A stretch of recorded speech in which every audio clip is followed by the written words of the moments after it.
আসন্ন ত্রয়োদশ জাতীয় সংসদ নির্বাচনকে সামনে রেখে ২৩৭ আসনে প্রাথমিক প্রার্থী ঘোষণা করেছে বিএনপি।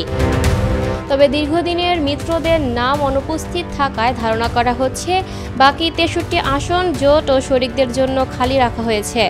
বিএনপির স্থায়ী কমিটির সদস্য ডক্টর খন্দকার মোশাররফ হোসেন জানিয়েছেন, এসব আসনের সবকটি জোটের জন্য নয়।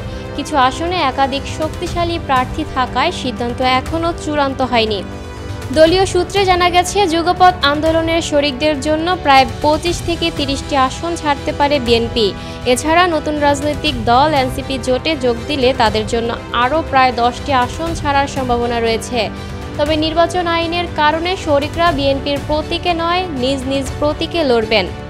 এনসিপি সূত্রে জানা গেছে, দলের আহ্বায়ক নাহিদ ইসলাম সহ একাধিক নেতা ঢাকা, রংপুর, কুমিল্লা, নোয়াখালী ও অন্যান্য আসনে প্রার্থী হিসেবে নির্বাচনের প্রস্তুতি নিচ্ছেন। বিএনপি বলছে, শরিকদের যথাযথ মূল্যায়ন করেই আসন ভাগাভাগির সিদ্ধান্ত চূড়ান্ত করা হবে। Lucky Akter, people voice television, Dhaka.